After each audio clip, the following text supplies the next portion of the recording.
জটেশ্বর শিব মন্দিরে পুজো দিয়ে বাংলার জনগণের কুশল প্রার্থনা করলেন কংগ্রেসের নবনিযুক্ত আলিপুরদুয়ার জেলা সভাপতি মৃন্ময় সরকার।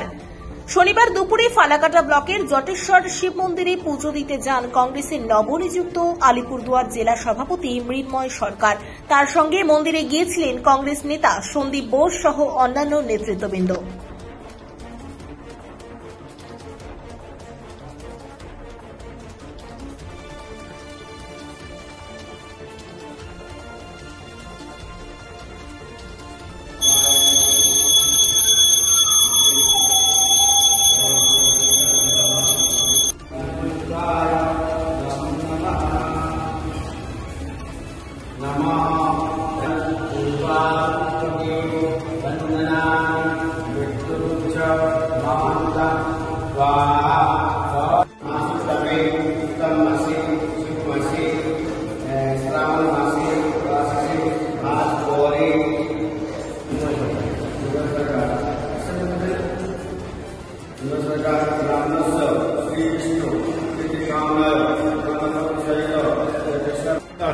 মন্দিরে পুজো দিন বিষয়টা কি? আপনারা সকলেই জানেন জটেশ্বর এটা আমার মাতৃভূমি। এখান থেকে আমার শিক্ষা রাজনীতি সব শুরু। গত 13 তারিখ সন্ধ্যার সময় আমাকে আলিপুরদুয়ার জেলা কংগ্রেসের সভাপতি হিসেবে নির্বাচিত করা হয়। তখন থেকেই আমার মন টানছিল এই বাবার আশীর্বাদ দিয়ে যেহেতু আমরা বড় হয়েছি, বাবার চরণে এসে একবার দর্শন করবো, পুজো দেবো।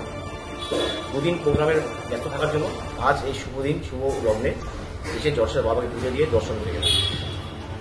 আমাদের মূল লক্ষ্য থাকবে, আমাদের জেলায় একসময় যেহেতু কংগ্রেস শক্তিশালী ছিল, পরিস্থিতির কারণে একটু পিছিয়ে গেছে। এই জায়গায় দলকে ফিরিয়ে নিয়ে এসে একটা বড় চ্যালেঞ্জ। 26কে আমার মাথায় রেখে 27-এর পৌরসভা, 28-এর পঞ্চায়েতে যত দল ভালো করতে পারে সেই লক্ষ্যে দলের ছাত্র যুবদের যেমন দায়িত্ব দেবো, পাশাপাশি সিনিয়র যে নেতৃত্ব রয়েছে তাদের প্রাধান্য দিয়ে দলকে শক্তিশালী করার চেষ্টা করব।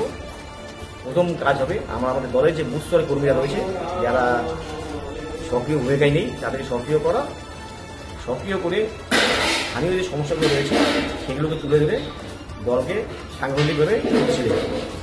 মোটামুটি জেলায় কি এখনো কমিটি গঠন কিংবা যে ইউনিট গঠনগুলো বাকি আছে সেগুলো কি শুরু করেছেন নাকি শুরু করবেন? 13 তারিখ সন্ধ্যা পরে ডিক্লেয়ার হয়েছে। তো এখন সর্বপ্রথমে আমি এখন আমার জেলার যে ব্লকগুলো রয়েছে সব জায়গায় যাবো, বুথে যাবো, সবার সাথে কথা বলবো। জেলা নেতৃত্ব যারা রয়েছে এতদিন যারা জেলা চালিয়েছে তাদের সাথে কথা বলে সব স্থির